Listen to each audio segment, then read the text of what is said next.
Let's go. Now, what will happen if a nuke hit the US? I think we all wiped out. But some people might survive. Let's get it. We got to check this video out. Let's go.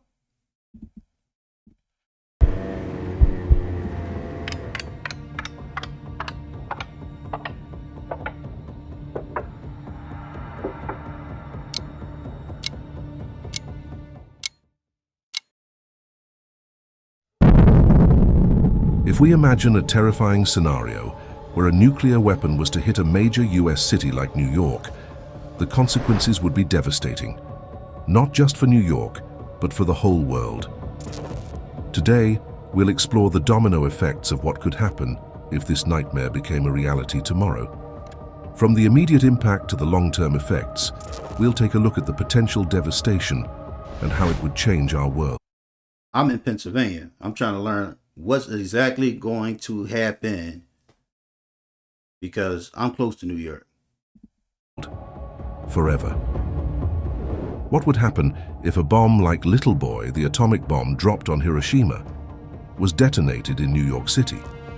Little Boy had an explosive yield of approximately 15 kilotons of TNT. When it was dropped on Hiroshima, it resulted in catastrophic destruction and loss of life. If a similar bomb were to hit Manhattan, the impact would be similarly devastating, but on a much larger scale due to the city's density and population. The explosion would create an intense fireball, vaporizing everything within a radius of about 200 meters or 650 feet. Skyscrapers, buildings, and people within this zone would be instantly incinerated. Wow. The blast wave would then radiate outwards, causing severe damage to structures up to 340 meters or over 1,000 feet away, shattering windows and collapsing buildings. Heavily built concrete buildings are severely damaged or demolished. Fatalities approach 100%. The immediate death toll would certainly be in the tens of thousands, if not more. So, a nuke wouldn't knock out the whole US, just parts of it? I don't know if they talking about like maybe those old nukes, not our up-to-date technology nukes, the modern nukes. I feel like they'd knock out majority of the US. I could be wrong. Beyond the immediate blast zone, the heat and firestorm would cause widespread fires, engulfing large parts of the city. The intense heat would cause third-degree burns to people within 11 square kilometers or 4.4 square miles from ground zero. Third-degree burns extend throughout the layers of skin and are often painless because they destroy the pain nerves. They can cause severe scarring or disablement and can require amputation. The fallout, radioactive debris lifted into the atmosphere by the explosion, would spread out over a much larger area, carried by wind patterns. This radioactive fallout would contaminate the environment, making it hazardous for survivors and first responders. Emergency services would be overwhelmed, and the scale of destruction would make rescue efforts nearly impossible. Hospitals would be flooded, and the city's infrastructure would be shattered.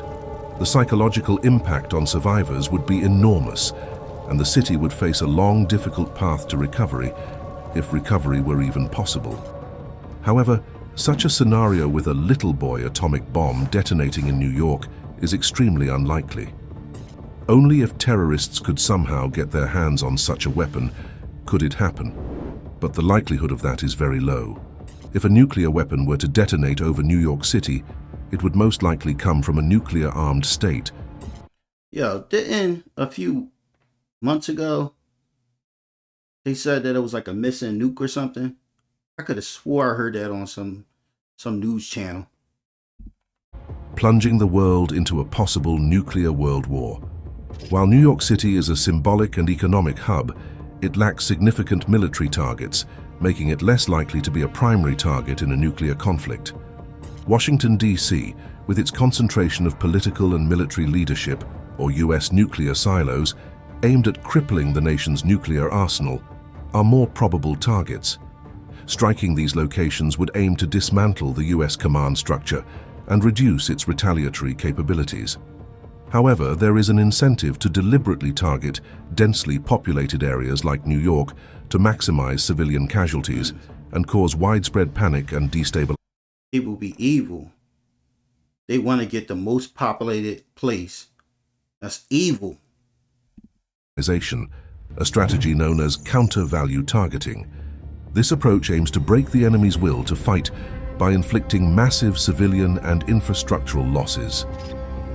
The US and Russia possess the world's largest nuclear arsenals, remnants of the Cold War's arms race. Today, they continue to maintain and develop these formidable stockpiles, with Russia holding approximately 5,997 nuclear warheads and the US close behind with 5,550. These numbers alone are staggering, but the modern capabilities of these weapons make the situation even more alarming. Russia's arsenal. It's insane because a couple days ago, Trump was like, yo, I'm sending 2 subs that can launch nukes. And then Putin said, we already got them, underwater for the US. I'm like, whoa. Includes the infamous Satan missile, known officially as the R-36. It has been a cornerstone of Russia's nuclear deterrent. However, it is the newer RS-28 Sarmat that truly represents the terrifying potential of modern nuclear technology. The RS-28 Sarmat, also known as the Satan II, is designed to carry multiple warheads and has the capacity to evade missile defenses, making it a potent tool of destruction. It can deliver up to 15 warheads. When somebody call it the Satan II or the Satan missile, you know that thing crazy. Anywhere in the world, ensuring that no target is beyond its reach. This means that a single missile can deliver 15 separate nuclear warheads to different targets. This capability is known as multiple independently targetable re-entry vehicles, making the Satan II missile a highly destructive and versatile weapon designed to overwhelm defenses and deliver catastrophic damage to multiple targets. Based on various reports and analyses by defense experts, the Satan II missile has a total payload capacity that can unleash a maximum energy anywhere from 15 to 50 megatons of TNT. That's crazy. Now, let's imagine the terrifying scenario on the lower end. A single Satan II missile is launched towards New York City, with each of its 15 warheads having a yield of 1 megaton of TNT. The Satan II missile can only be launched from land-based silos. If launched from the Uzhur missile base in southern Siberia, it would travel over 9,250 kilometers, or over 5,750 miles, to reach New York City. With a top speed of Mach 20, and taking into account the different phases of flight, it would reach New York in about 30 to 35 minutes. Even though it is... Yeah, that's not enough time to get out. And that's the reason why I want a bunker. I don't know if it's going to save me, but I want one just to feel comfortable. To say, yeah, if it happened, I got a bunker. Probably still die down there anyway. Extremely unlikely that a single missile would be used in a nuclear war scenario. For educational purposes, we will imagine that a Satan II missile is launched and has now reached New York City to understand the raw power of such weapons. In our earlier example, we imagined a little boy atomic bomb detonating over New York City with an energy of 15 kilotons of TNT. Now consider the Satan II missile, which has 1,000 times that power at 15 megatons of TNT. If we thought it would be difficult for New York to recover from a little boy atomic bomb, there is no question that the RS-28 missile would utterly destroy the city. The largest US thermonuclear weapon ever detonated, Castle Bravo, had a 15 megaton energy release, providing data and simulations that help us understand the potential effects of a nuclear strike of this magnitude. If a Satan II missile, with its 15 megaton yield, were to detonate over New York City, the destruction would be catastrophic. The explosion would create a fireball with a radius of over 4 kilometers, or 2.6 miles, vaporizing everything within an area of over 50 square kilometers, or 19 square miles. The extreme heat would produce temperatures higher than the surface of the sun, incinerating buildings, vehicles, and people in an instant. Beyond the immediate fireball, The thermal radiation would cause third-degree burns up to 34 kilometers or 21 miles away. This would encompass most of the New York metropolitan area, causing severe burns and igniting widespread fires that would be impossible. It's not that bad. I mean, it's bad, but I thought it would go farther than 21 miles or 19 miles. It's not that bad. No, it's bad. To control. While the biggest payload capability of a US missile is found in the Trident II submarine-launched ballistic missile, or SLBM, the Trident II can carry multiple independently targetable re-entry vehicles, each with a nuclear warhead. Typically, it can be equipped with up to 8 warheads, each with a yield of around 475 kilotons, although it can theoretically carry up to 14 warheads, depending on the configuration and the mission requirements. This makes the Trident II one of the most powerful and flexible delivery systems in the US nuclear arsenal. If the US were to launch a Trident II missile against Moscow, the most plausible launch sites would be from submarines in the Black Sea or the Baltic Sea. While the Black Sea is an option, the Baltic Sea, often referred to as Lake NATO, is more likely due to its proximity to Moscow. The distance from the Baltic Sea to Moscow is just over 700 kilometers, or about 430 miles. Considering the missile's top speed of Mach 24, approximately 29,000 kilometers per hour, or 18,000 miles per hour, and accounting for the various flight phases, it would likely reach Moscow in just over 10 minutes.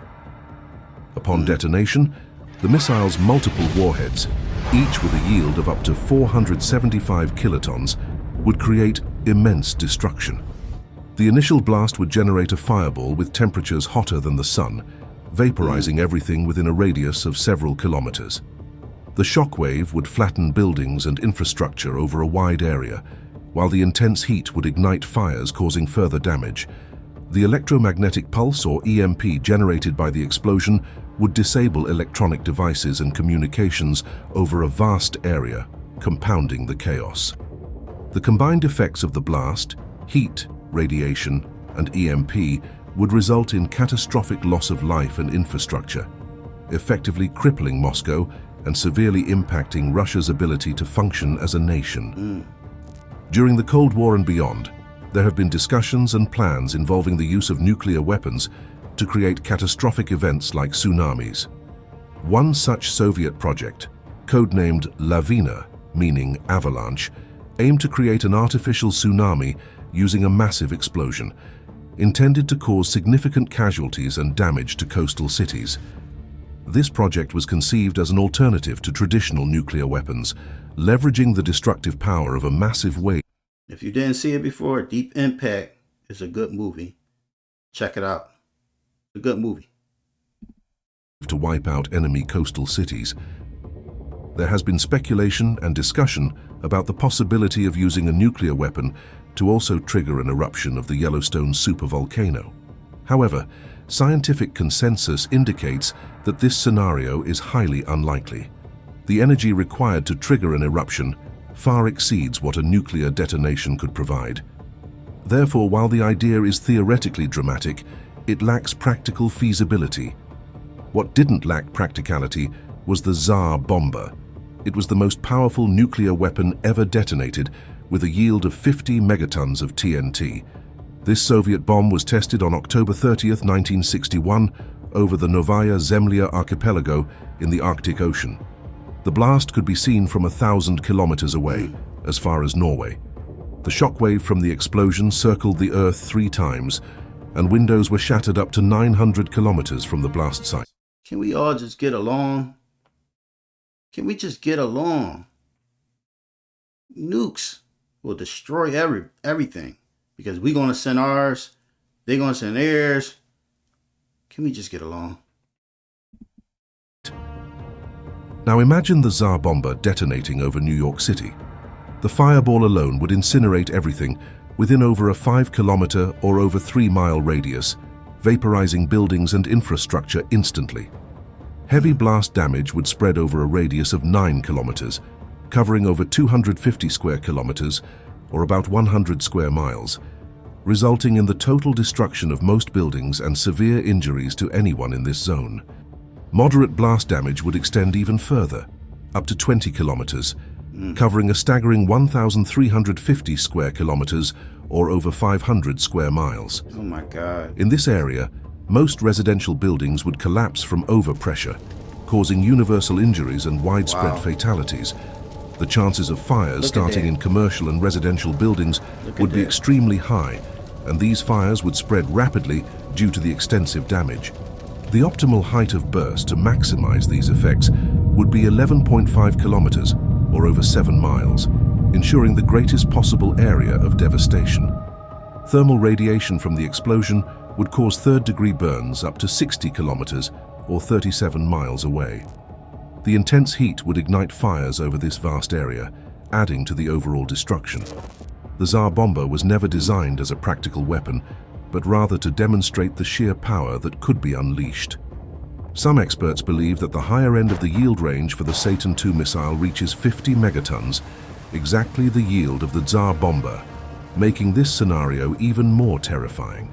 Since the Tsar Bomba could be seen from as far as Norway, a nuclear weapon with a 50 megaton energy detonation over New York City would be visible all the way to Columbia, South Carolina, and would shatter windows across Tennessee, Kentucky, Indiana, Michigan, and up north reaching Quebec, Canada. Well, I'm done. This is the power of just a single nuclear weapon with a 50 megaton explosion. Witnessing such a terrifying scenario over New York City would certainly mean the end of civilization as we know it, as the retaliation response would trigger a global nuclear war, leading to unimaginable... So, we just need to get along. We got a beautiful planet. Let's just get along. Until next time, I'm out.